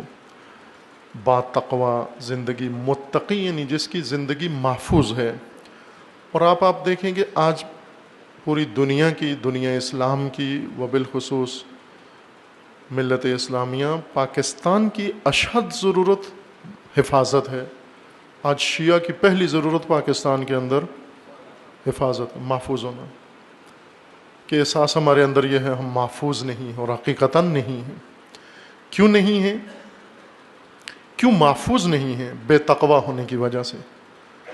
مملکت بے تقوی لوگوں کے ہاتھ میں ہے، مملکت بے تقوی انسانوں کے اختیار میں ہے، بے تقوی لوگوں کو میدان دیا گیا ہے، تمام امور بے تقوی انسانوں کے پاس ہے۔ اگر یہ سب کچھ با تقوی لوگوں کے پاس ہوتا، خوب اس مملکت کا عالم یہ نہ ہوتا جو ابھی موجود ہے اس وقت، اور تحفظ و امنیت اس وقت تک قائم نہیں ہوگی جب تک اللہ کا حفاظتی نظام ہم نہیں اپنائیں گے۔ آپ دیکھ رہے ہیں کہ ملک و ملت کس صورتحال کا شکار ہے۔ پاکستانی فورسز مدعی ہیں کہ ہم نے دہشت گردی کا خاتمہ کر دیا ہے۔ میں نے بارہا کہا ہے کہ وقفہ آیا ہے، اور وقفے کے دھوکے میں نہیں آنا چاہیے۔ وقفہ بار بار ہوتا ہے، مثلا ضیاء الحق نے دہشت گردی شروع کرائی، اس کے زمانے میں ہی وقفہ آ جاتا تھا بیچ میں، چونکہ دہشت گردوں کو بھی نفس بحال کرنے کے لیے، سانس بحال کرنے کے لیے انہیں بھی وقت چاہیے ہوتا ہے، اپنی نفری، اپنی ٹریننگ، اپنے سارے امور منظم کرنے کے لیے وقفہ کبھی ان کے لیے ضروری ہو جاتا ہے کہ وہ وقفہ کریں۔ کبھی شکار نہیں ملتا، ٹارگٹ نہیں ملتا، اور کبھی ان کو خود سستانے کے لیے، پلاننگ کے لیے اور نفس بحال کرنے کے لیے وقفہ چاہیے ہوتا ہے۔ اس وقفے میں دھوکہ نہ کھائیں۔ ضیاء الحق کے بعد وہ پھر دوبارہ وقفہ بھی آیا، قضیہ شروع بھی ہوا، وہ حکومتیں بدلتی رہیں، ہر حکومت میں وقفے بھی آئے اور کاروائیاں بھی ہوتی رہیں۔ جب کاروائیاں ہوتی ہیں تو ہم پریشان ہو جاتے ہیں، جب وقفہ آتا ہے تو ظاہراً خوش ہو جاتے ہیں کہ اب خاتمہ ہو گیا، دعائیں دیتے ہیں۔ کتنے حکمران پاکستان کے مظلوموں سے اور شیعوں سے دعائیں لے چکے ہیں، جنہوں نے تھوڑا سا وقفہ کیا ہے یا کسی بھی وجہ سے وقفہ آیا ہے، انہوں نے شیعوں سے دلی دعائیں لی ہیں، لیکن دوسرے دن پھر کارروائی ہو گئی۔ ایسے بہت سارے ہیں۔ پرویز مشرف نے کتنی دعائیں لی شیعوں سے، علیہ السلام تک کہا گیا اس کو، اتنا امیر مختار کہا گیا کہ یہ امیر مختار ہے یہ شیعوں کے لیے۔ وہ بس امیر مختار کے زمانے میں جتنا شیعہ قتل ہوئے اتنے کسی اور زمانے میں نہیں ہوئے۔ یہ خودکش بمبار سارے اسی وقت سے شروع ہوئے۔ تحفظ کیسے ہوگا اس مملکت میں؟ میں کوشش کروں گا آئندہ بھی، اللہ تعالیٰ کی توفیق اگر جاری رہی، شامل حال رہی، آئندہ چند خطبوں میں بھی اس بنیادی پاکستان کی جو بنیادی الجھن اس وقت بن گئی ہے دہشت گردی، اس کے اسباب اور عوامل کے متعلق آپ کی خدمت میں کچھ وضاحت کروں تاکہ اس کا سدباب کیا جا سکے۔ اس وقت حکمران بھی کہتے تو ہیں کہ ہم دہشت گردی کو اکھاڑ دیں گے، قسمیں کھاتے ہیں، عہد کرتے ہیں، پیچھا کریں گے، تعاقب کریں گے، فلاں کریں گے، بلکہ بعض وہ کہتے ہیں کر دیا ہے، دہشت گردی کا خاتمہ کر دیا ہے. لیکن پنجاب کے کیبنٹ کے وزیر داخلہ خوب اسی دہشت گردی کا شکار ہو گئے، تو پھر احساس ہوا کہ ابھی خاتمہ نہیں ہوا. جب کوئی ایسا بڑا حادثہ ہوتا ہے پھر احساس ہوتا ہے کہ نہیں ابھی حادثہ نہیں ہوتا، پھر نئے سرے سے شروع کریں. اور اس طرح خاتمہ ہو بھی نہیں سکتا جس طرح ہمارے حکمران یا ہمارے صاحبان اختیار مملکت کے پلان کر کے شروع کرتے ہیں. یہ خاتمے کا انداز ہی نہیں ہے. یہ پہلے بھی میں نے یہیں پر ایک تعبیر استعمال کی تھی، پتے جھاڑنا. کسی اور کی تعبیر ہے، میری نہیں، میں نے کسی سے پڑھا تو اچھی لگی مجھے، وہی میں نے آپ کے سامنے وہ جملہ استعمال کیا کہ پتے جھاڑنے سے دہشت گردی ختم نہیں ہوتی. دہشت گردی ایک شجرہ خبیثہ ہے. اس شجرہ خبیثہ کو ختم کرنا ہے. ختم کرنے کے لیے جیسے ایک بدبودار پودا آپ کے گھر میں ہو اور بدبو آتی ہو شدید، آپ روزانہ ایک عصا لے کے اور اس کے پتے روز جھاڑ دیں آپ کہ یہ پتے بدبو پھیلاتے ہیں. جیسے اسلام آباد میں ایک درخت ہے جنگلی توت جس کو کہتے ہیں، امپورٹڈ درخت ہے، پتہ نہیں انڈونیشیا سے ملیشیا سے کہاں سے لے کر آئے ہیں یہ اسلام آباد کو گرین کرنے کے لیے، جس کے اوپر یہ اسٹرابری کی طرح کے اوپر اس کے پھل ہوتا ہے، سرخ سرخ چیری کی طرح. دیکھا ہوگا اسلام آباد تو جاتے رہتے ہیں آپ نے، کھائیں نہیں کبھی اس پودے کو، وہ بہت زہریلا ہے اور اسلام آباد میں ہر ایک کو الرجی ہے اسی کی وجہ سے، اسی جنگلی توت کی وجہ سے. وہ پہلے یہ کرتے تھے وہاں جو محکمہ ہے اسلام آباد کا ترقیاتی بورڈ، کیا نام ہے اس کا، CDA کیپٹل ڈیولپمنٹ اتھارٹی. یہ اپنے ان کے بہت زیادہ ملازمین ہیں صفائی کے اور مالی اور اسلام آباد کو خوبصورت بنانے کے. ان کو یہ ہم خود رہے ہیں، دیکھا ہے، ان کو یہ درخت کیوں تھی ٹہنیاں دے دیتے تھے، سارا دن اس کے پھل گراتے رہتے تھے کیونکہ یہ سمجھتے تھے کہ پھل کی وجہ سے الرجی ہے. اسلام آباد والوں کو الرجی ہے پھل کی وجہ سے، سانس کی تکلیف ہے، پھیپھڑوں کی تکلیف ہے، ان کو سکن کی پرابلم ہے، ان کو جو بھی اسلام آباد میں مستقل رہ رہا ہے وہ کسی نہ کسی مشکل کا شکار ہے. تلاش کر کے پتہ چلا کہ اس درخت کی وجہ سے ہے.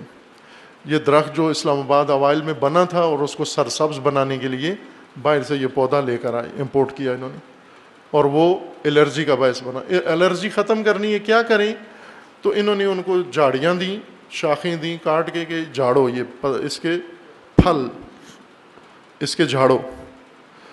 وہ جھاڑتے رہتے تھے لیکن الرجی ختم نہیں ہوتی تھی.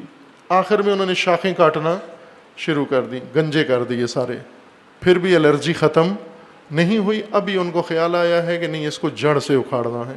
اب لگے ہوئے ہیں اس درخت کو جڑ سے اکھاڑنے پہ. کئی علاقوں میں سیکٹر میں ختم کر دیا ہے، کئی علاقوں میں ابھی قائم ہے، موجود ہے، لیکن اس کو جڑ سے اکھاڑ رہے ہیں. اور یہی علاج ہے.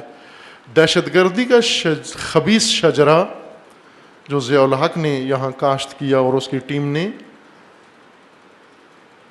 اس کی جڑیں ہیں. یہ درخت جڑیں رکھتا ہے شجرہ خبیثہ. اس کے پتے جھاڑنے سے اور اس کے پھل جھاڑنے سے کبھی بھی دہشت گردی ختم نہیں ہوگی. یہ چند ایک مرج ہیں. جیسے ابھی بعضوں نے تبصرہ کیا دہشت گردی کا ایک think tank master mind Pakistan میں ضیاء الحق کی ٹیم کا ایک موہرا حمید گل فوت ہو گیا، جرنیل.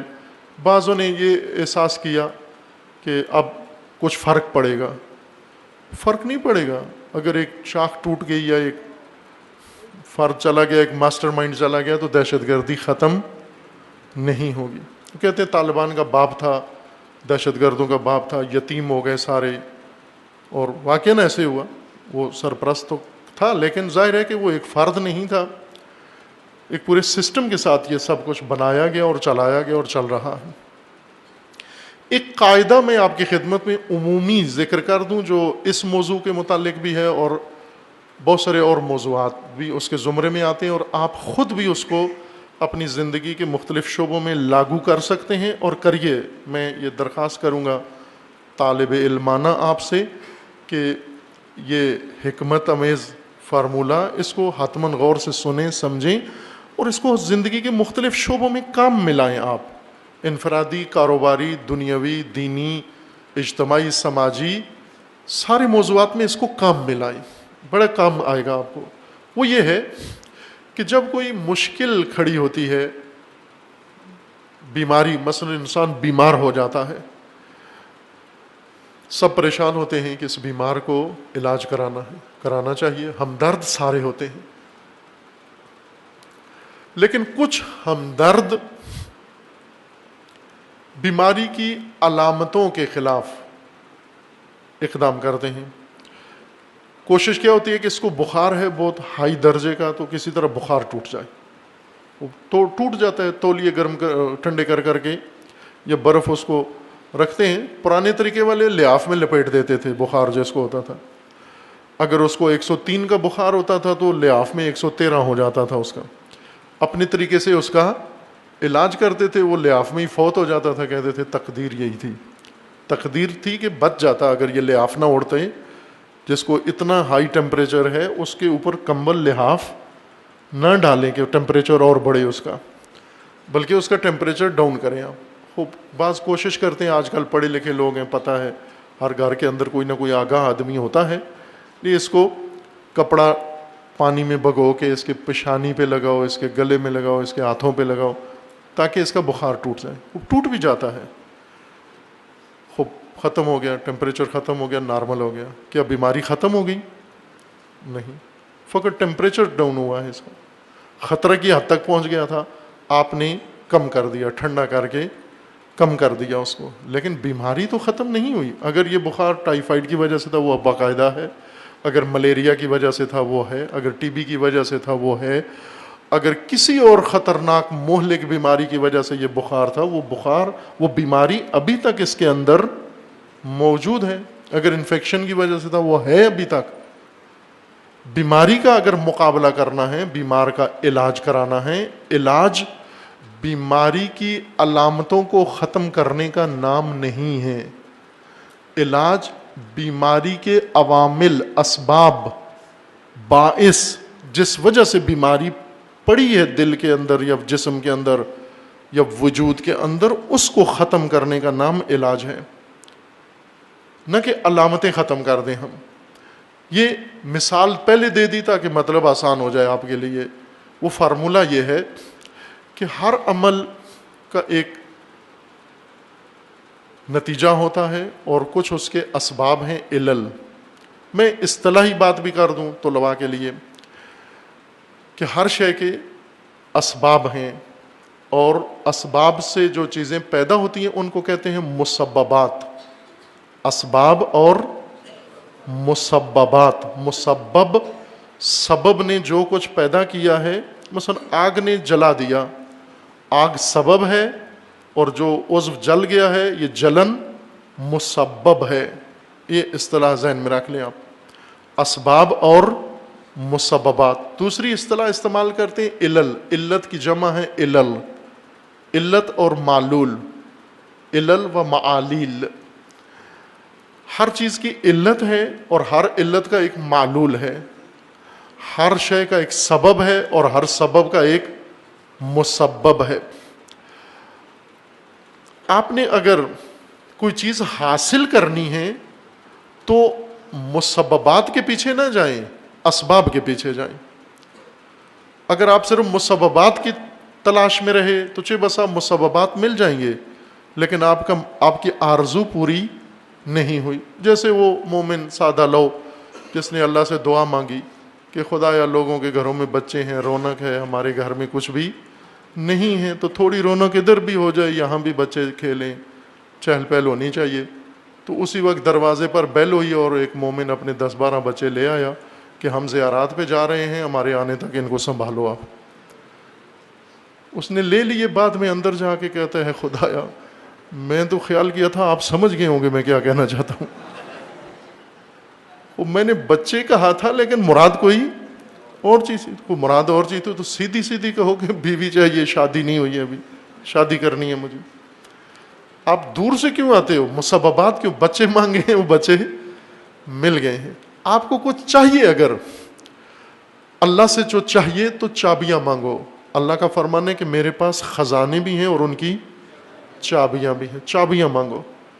ابھی آپ پڑھیں گے یہ دعا نماز ظہر کی, آپ پڑھیں گے, وہاں پر ہے کہ اللہم انی اسألک موجبات رحمتک, خدایا میں تجھ سے رحمت مانگ رہا ہوں. لیکن یہ نہیں کہا کہ تجھ سے رحمت مانگ رہا ہوں, رحمت کے موجبات مانگ رہا ہوں.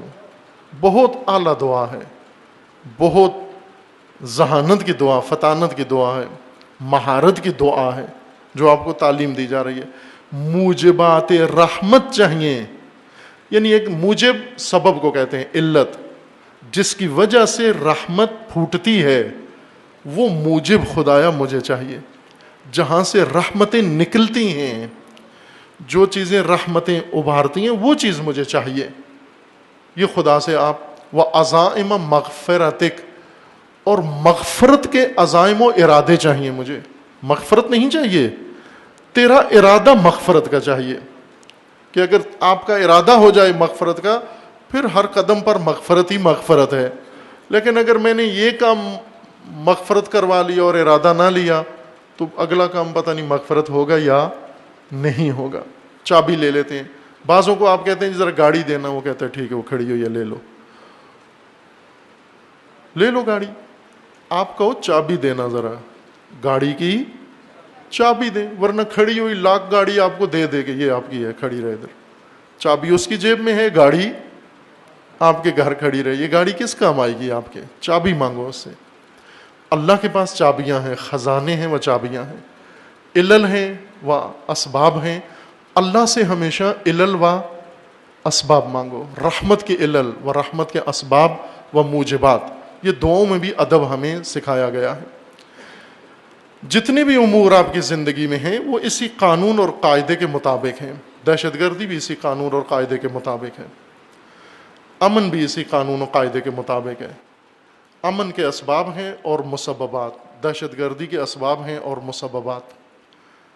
دہشت گردی کے ساتھ مقابلے کے لیے, جنگ کے لیے ایک اسٹریٹجی کی ضرورت ہے, اور اسٹریٹجی کے لیے بنانے کے لیے ایک اسٹریٹجک اسٹڈی کی ضرورت ہے. ایک ایسے طبقے کی ضرورت ہے کہ جو اسٹریٹجک اسٹڈیز کر سکتا ہو, جن کا کام ہو یہ کام, یہ اسٹریٹجک مسائل کو سمجھنا.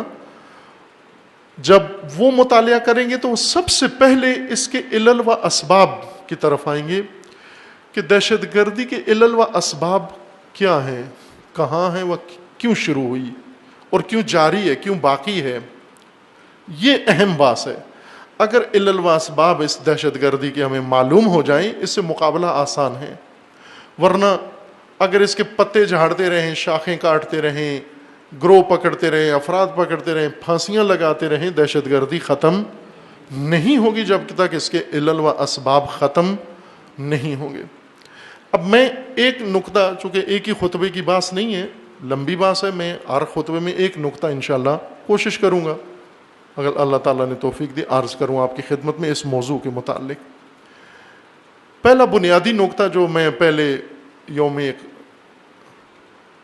پاکستان 14 اگست کو بھی اشارہ کیا, اس نقطے کی طرف شاید اور بھی کسی جگہ اشارہ کیا ہے, کہ پاکستان کے اندر دہشت گردی اگرچہ مذہب کے نام پر زیادہ مشہور کر دی گئی, کہ مذہبی دہشت گردی, اور مذہبی عنصر کو بیچ میں زیادہ نمایاں کر دیا گیا ہے, کہ گویا مذہبی طبقہ ہے اور یہ دہشت گردی کرتا بھی ہے, ہوا بھی دیتا ہے, جاری بھی رکھے ہوئے ہے, اور شکار بھی مذہبی ہی ہیں اس کے. لیکن اسباب و عوامل دہشت گردی میں مذہبی و مذہب دخیل نہیں ہیں. پہلے عامل کے طور پر, اصل محرک کے طور پر پاکستان میں مذہب و دین, کسی بھی مسلک کا دین, کسی بھی فرقے کا دین محرک نہیں ہے دہشت گردی کا. پاکستان میں آغازگر مذہب نہیں ہے, بھلے فرقہ واریت, فرقی تعصب مسلکی اختلافات یہ شروع سے ساری دنیا میں ہیں، پاکستان میں بھی تھے. شیعہ سنی اختلاف ہے، بریلوی دیوبندی اختلاف ہے، اہل حدیث مقلد غیر مقلد کا اختلاف ہے، خود شیعہ کے اندر بنتے جا رہے ہیں بہت سارے تصورات اور اختلافات پڑھتے جا رہے ہیں. خوب یہ ایک مذاہب کی یا مسالک کی طبیعت ہے کہ مسلک کے اندر اختلاف ہونا اور تعصب مسالک کے مزاج میں شامل ہے. آپ کبھی بھی مذہب و مسلک سے تعصب کو ختم نہیں کر سکتے، اور جب تک تعصب ہے یہ مشکلات چھوٹی چھوٹی ہمیشہ، جہاں بھی دو مسلک کے لوگ ہوں گے، جہاں بھی دو مذہب کے پیروکار ہوں گے تو وہ چھوٹی موٹی کشمکش میں ہمیشہ رہیں گے، لیکن یہ کبھی بھی دہشت گردی نہیں بنے گی. یہ صرف اختلاف فتویٰ کی حد تک، اختلاف رائے کی حد تک، مخالفت کی حد تک، اور وہ جو رہا ہے شروع سے رہا ہے، اتنا بڑا بحران نہیں بنا اس سے. صدیاں گزری ہیں، تاریخ گواہ ہے اس کے اوپر کہ ایسا بحران نہیں بنا. بھلے تاریخ میں جب بھی کوئی بحران بنا جس میں مذہب کو استعمال کیا گیا، غیر مذہبی اور غیر دینی طبقے نے مذہب کے نام پر اختلاف کو ہوا دی ہے اور اس کو بڑھا کر شدت کا بحران کی حد تک بڑھایا ہے. یہ بات آپ ذہن میں رکھیں. آج اتنی گنجائش نہیں، میں نقطہ کہہ دیتا ہوں، وضاحت بعد میں کر دوں گا اس کی. سیکولر اصطلاح ہے، ان لوگوں کو کہتے ہیں کہ جو انسان کی اجتماعی زندگی کے لیے دین کو ممنوع سمجھتے ہیں، کہ دین اگر انسان رکھے بھی تو اپنی انفرادی زندگی کے طور پر رکھے، اپنا ایک پرسنل فعل کے طور پر رکھے. بھلے جی میں آتا ہے نماز پڑھ لے، اس کے جی میں آتا ہے قرآن پڑھ لے، لیکن یہ نماز اور یہ قرآن اور یہ سب کچھ یہ اپنی سوشل زندگی میں، سوشل لائف میں، معاشرتی زندگی میں، سیاسی، معیشتی، معاشی، تعلیمی میں بالکل مذہب کے اوپر عمل نہیں کر سکتا. کسی مذہبی قدر کو، کسی مذہبی چیز کو بنیاد نہیں بنا سکتا. یعنی مذہب کی بنیاد پر تعلیم، مذہب کی بنیاد پر سیاست، مذہب کی بنیاد پر کاروبار، مذہب کی بنیاد پر تعلقات، مذہب کی بنیاد پر پالیسی، مذہب کی بنیاد پر اقدامات، یہ ممنوع ہیں. ان لوگوں کو سیکولر کہتے ہیں. سیکولر کا مطلب یہ ہوتا ہے کہ انسانی زندگی سے مذہبی امور کو مکمل طور پر خارج کر دیا جائے اور اس کا ایک انفرادی عمل کے طور پر چھوڑ دیا جائے. اس کی مرضی ہے، انفرادی طور پر مذہب سے تعلق رکھنا چاہتا ہے تو رکھے، نہیں رکھنا چاہتا تو نہ رکھے، لیکن اس بات کا پابند ہے کہ وہ اجتماعی زندگی میں مذہب نہیں لا سکتا.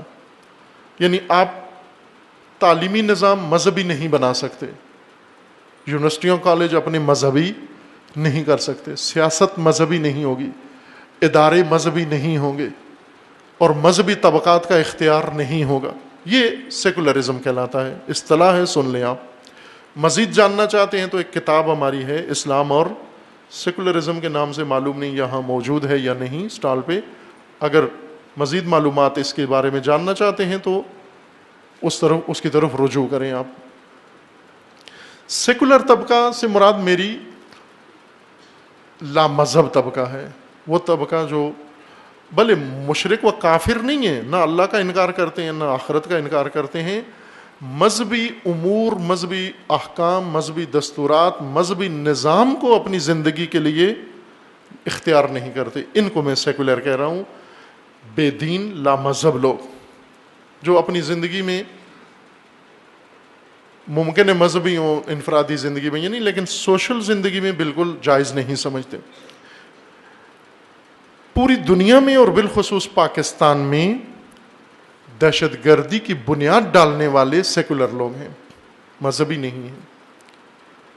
مذہبیوں سے استفادہ کیا گیا، چونکہ مذہبیوں نے نافہمی، نادانی کا ثبوت دیا، جو کمزوری ان کی ہمیشہ سے رہی ہے، جو ان کی کمزوریاں تھیں ان سے سیکولر لوگوں نے استفادہ کیا. پاکستان میں دہشت گردی باقاعدہ پلاننگ سے شروع ہوئی ہے. اس پلاننگ میں مذہبی لوگ نہیں تھے، غیر مذہبی تھے، اور آج تک غیر مذہبی اس کی سرپرستی کر رہے ہیں.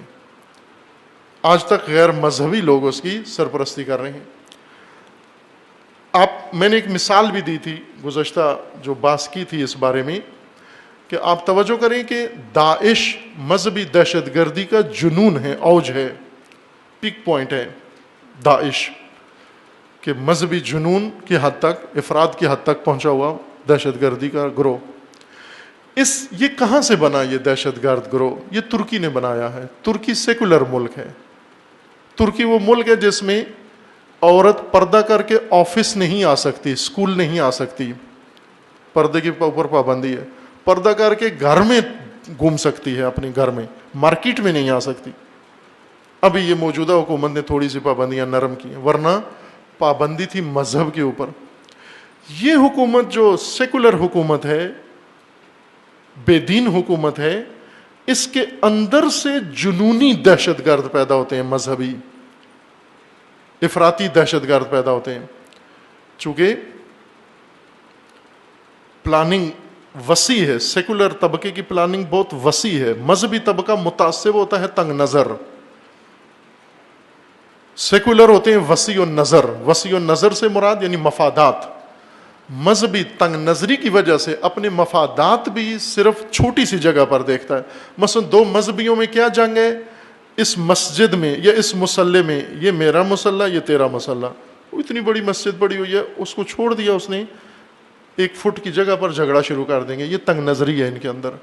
لیکن سیکولر وہ ایک مصلی پہ نہیں لڑتے، وہ پوری مسجد پہ لڑتے ہیں، یا پورے خطے پہ لڑتے ہیں کہ پورا خطہ ہمارا ہے۔ مذہبی تنگ نظر ہوتے ہیں، اور سیکولر انہوں نے اس کی اس تنگ نظری سے فائدہ اٹھایا۔ مفادات میں سیکولر کے مفادات زیادہ ہیں، مذہبیوں کے مفادات تو چھوٹے ہیں۔ مذہبی کیا کرتا ہے؟ مجھے سیٹ مل جائے، مثلا الیکشن میں مذہب کو استعمال کرو، سیاست میں مذہب کو استعمال کرو، اور مقامات پر مذہب کو استفادہ کرو۔ کیا ملے گا؟ وہ کچھ زیادہ نہیں چاہیے، کوئی چھوٹی سی چیز دے دیں، یہ راضی ہے۔ اس کو چونکہ تنگ ہے، اس کا ہدف چھوٹا ہے، سینہ تنگ ہے، نگاہ چھوٹی ہے۔ یہ نہیں کہتا مجھے ملک کا پریزیڈنٹ بنا دو، چھوٹی سی چیز، کہیں چپڑاسی لگا دو، کہیں کوئی اسسٹنٹ بنا دو، کوئی بھی بنا دو مجھے۔ مذہبی چھوٹے سے مفاد پر راضی ہو جاتا ہے، اور انہیں یہ کمزوری ان کی پتہ ہے، اپنے بڑے مفادات کے لیے بڑا مفاد پرست چھوٹے مفاد پرست کو اپنا خادم بنا لیتا ہے۔ یعنی اس وقت آپ دیکھیں جو کھیتوں میں کام کرتے ہیں، پنجاب میں بھی اور سندھ میں زیادہ ہیں، ہاری مزارے لوگ، کسان، غریب مزدور، لینڈ لارڈ کو بڑی چودھری ہیں، شاہ صاحب ہیں، کوئی مخدوم صاحب ہیں جن کی لینڈ ہے، مربے ان کے ہیں، کام کرنے والا بیچارہ ایک غریب آدمی ہے۔ خوب کام کرنے والا، اس کی ضرورت بہت چھوٹی سی ہے، اس نے بچے نہیں پڑھانے، اس نے اپنے بچوں کو اعلیٰ ترقی نہیں دینی، اس نے اپنے خاندان کو اس قسم و پرسی سے جو نسلاً چلا رہا ہے نہیں نکالنا۔ کسان جو محنت کر رہے کھیت میں، اس کا ہدف کیا ہے؟ مجھے ایک ٹائم کی روٹی مل جائے، بس اتنا چھوٹا سا ہدف ہے اس کا۔ بڑا لینڈ لارڈ، بڑا مفاد پرست، جس نے صرف ایک ٹائم کی روٹی نہیں بلکہ پورے علاقے پر اس کی حکومت ہونی چاہیے، قبضہ ہونا چاہیے، اس کا بڑا مفاد ہے۔ اس بڑے مفاد پرست نے اس چھوٹے مفاد پرست کو ایک روٹی دے دی، کہا ٹھیک ہے، یہ روٹی تو کھا لے، تیرا بیٹا بھی کھا لے، تیری بیٹی بھی کھا لے، تیری بیوی بھی کھا لے، کوئی عرض نہیں ہے، یہ روٹی کھا لو تم، چونکہ تمہاری چھوٹے سے مفاد پورے ہونے سے میرا بہت بڑا مفاد پورا ہو جاتا ہے۔ تم 2 روٹی مجھ سے مانگتے ہو، میں دے رہا ہوں، کیوں؟ اس لیے کہ تم ٹنوں غلہ اگا کے مجھے دے دیتے ہو، میری بڑی ضرورت تمہارے ذریعے سے پوری ہوتی ہے۔ لیکن دونوں کی فکر میں دیکھیں کتنا فرق ہے۔ جو اس سے فائدہ اٹھا رہا ہے اس کا اور نظریہ ہے، جس سے فائدہ اٹھا رہا ہے اس کا اور نظریہ ہے۔ یہی تناسب دہشت گردی میں ہے۔ پاکستان میں سیکولر طبقے کا مفاد وسیع تر ہے، چونکہ انہوں نے پاکستان کو سیکولر بنایا ہے اور سیکولر طبقہ حاکم رہا ہے، مذہبی ان کے ساتھ مل کر چھوٹا سا مفاد حاصل کر لیتے ہیں۔ جیسے یہی سیاسی مولانا جو بہت مشہور شخصیت ہیں، آپ جانتے ہیں، مذہبی سیاست کے امام کہلاتے ہیں اور سب کو سکھاتے ہیں، شیعہ سنی سب ان کے شاگرد ہیں، اور ہر اس میں خوب یہ کس طرح اٹیچ ہو جاتے ہیں۔ کوئی فوجی حکومت آئے، سول حکومت آئے، مسلم لیگ آئے، پیپلز پارٹی آئے، کوئی اور پارٹی آئے، ان کے بارے میں ایک شاعر نے وہ پیروڈی لکھی تھی کہ اقبال کا شعر ہے نا کہ پیوستہ رہ شجر سے امید بہار رکھ. ان کے بارے میں، مولانا کے بارے میں اس شاعر نے تھوڑا چینج کر کے لکھا کہ پیوستہ رہ صدر سے امید بہار. ہمیشہ صدر سے اپنا رابطہ مکمل رکھو، حکومت سے، تاکہ آپ کو پوسٹ ملتی رہے. اتنی چھوٹی سی اس پر چیز پر راضی ہیں، چھوٹا مفاد ہے. یہ ان کے لیے جو کام کرتے ہیں اور اپنا چھوٹا مفاد لیتے ہیں، وہ ان کے ذریعے بہت بڑا ہدف حاصل کر لیتے ہیں. یہ ایک نقطہ ہے، میں نے کہا اشارہ کیا ہے، اس کی وضاحت کی ضرورت ہے کہ اگر مبارزہ کرنا ہے، اگر مقابلہ کرنا ہے دہشت گردی کا، تو جڑوں سے کرنا ہوگا، علل سے کرنا ہوگا. اسباب دہشت گردی کے ختم کرنے ہوں گے. دہشت گردی کے اسباب میں پہلا طبقہ جو ملوث ہے، جو بلا واسطہ ذمہ دار ہے پاکستان میں دہشت گردی کا، وہ سیکولر طبقہ ہے، جس نے مذہبی متعصبین کو اس کام کے لیے کرائے پہ لیا ہے، یا ان کے کمزوریوں سے فائدہ اٹھا کر ان کو اس میدان میں اتارا ہے. چھوٹے مفاد پرستوں کو بڑے مفاد پرست نے لیا ہے. چونکہ یہ وہ جڑیں ہیں جن کی طرف توجہ اگر نہ آئی، پاکستان میں کبھی بھی دہشت گردی ختم نہیں ہو سکتی. اگر صرف آپ لگے رہیں، یہ گروہ پکڑ لو، وہ گروہ اس کو کل عدم قرار دو، اس کو کل عدم قرار دو، اور ماسٹر مائنڈ پیچھے اور بیٹھا ہوا ہے اور اس کی طرف توجہ نہیں ہے کہ یہ کراتا کون ہے، سارا ضرورت کس کی ہے، پاکستان میں دہشت گردی کس کی ضرورت ہے، یہ لشکر کس کی ضرورت ہے، کیوں بناتے ہیں، پیسے ان کو کہاں سے آتے ہیں، مال ان کو کہاں سے آتا ہے، سپلائی ان کو کہاں سے آتی ہے، اس وقت تک ختم نہیں ہوگا. حکومت، فورسز سارے اگر مخلص ہیں تو اسباب کے خلاف کارروائی کریں. اور ظاہر ہے کہ یہ ملت کے بغیر، قوم کے بغیر، تنہا فوج، پولیس، حکومت، کوئی طبقہ، رینجرز وغیرہ نہیں کر سکتے جب تک پوری ملت اس کام میں شریک نہیں ہوگی. اور ظاہر ہے باقی کوئی احساس کرے یا نہ کرے پاکستان سے دہشت گردی کے خاتمے کا، شیعہ کی اشد ضرورت ہے کہ اس ملک سے دہشت گردی کی لعنت ختم ہونی چاہیے، جڑ سے ختم ہو، نہ کہ پتے اور شاخیں ختم ہوں یا وقفہ آئے، جڑ سے ختم ہو. اور ہماری دعا ہے کہ خداوند تعالیٰ انشاءاللہ پاکستان کو بھی اور ساری دنیا کو اس شجرہ خبیثہ دہشت گردی سے پاک اور منزہ فرمائے انشاءاللہ. اللہم بحق اسمک العظیم الاعظم الاعز الاجل الاکرم، یا اللہ یا اللہ یا اللہ یا اللہ یا اللہ یا اللہ یا اللہ یا اللہ یا اللہ. خدا بندہ بحق اسماء حسنہ خود، بحق قرآن، بحق اہل البیت، بحق انبیاء، بحق ائمہ، بحق اولیاء، بحق شہداء، بحق صلحاء، پروردگارہ امت مسلمہ کو ظلم و ستم سے نجات عطا فرما، ان ظالمین کو ظلم سمیت نیست و نابود فرما، امت اسلامیہ کے اندر اتحاد و وحدت برقرار فرما، امت اسلامیہ کو فتنوں سے رہائی عطا فرما، ان فتنہ گروں کو فتنوں سمیت نیست و نابود فرما، فتنہ تکفیریت سے پروردگارہ نجات عطا فرما، اس کے بانیوں اور حامیوں کو نیست و نابود فرما، مقامات مقدسہ کی حفاظت فرما، مشاہد مشرفہ کی حفاظت فرما، علماء کرام مراجع اعظام کی حفاظت فرما. خدا بندہ بحق محمد و آل محمد حزب اللہ کو کامیابی عطا فرما، سید مقاومت سید حسن نصر اللہ کی حفاظت فرما، رہبر معظم انقلاب اسلامی کا سایہ دراز فرما، انقلاب اسلامی کو دشمنوں کے شر سے محفوظ فرما، انقلاب اسلامی کو انقلاب امام زمن سے متصل فرما، مملکت پاکستان کی حفاظت فرما، اس ملک کو اندرونی بیرونی دشمنوں کے شر سے محفوظ فرما، ملک کے اندر امن و امان قائم فرما، دہشت گردی، فرقہ واریت، فتنہ و فساد و نفاق پھیلانے والوں کو نیست و نابود فرما، ان کے حامیوں اور بانیوں کو رسوا فرما، پیروان امیر المومنین جہاں کہیں بھی ہیں، بالخصوص سعودی عرب میں، یمن میں، لبنان میں، شام میں، عراق میں و بالاخص پاکستان میں، ان سب کے عزت و مال و جان و ناموس کی حفاظت فرما. اپنے ولی حق ولی اللہ العظم اجل اللہ تعالی فرج و شریف کا جلد از جلد ظہور فرما، ہمیں حضرت کے اعوان و انصار میں سے ہونے کی توفیق عطا فرما. اعوذ باللہ من الشیطان الرجیم، بسم اللہ الرحمن الرحیم. قل هو اللہ احد اللہ الصمد لم یلد ولم یولد ولم یکن له کفوا احد. صدق اللہ العلی العظیم.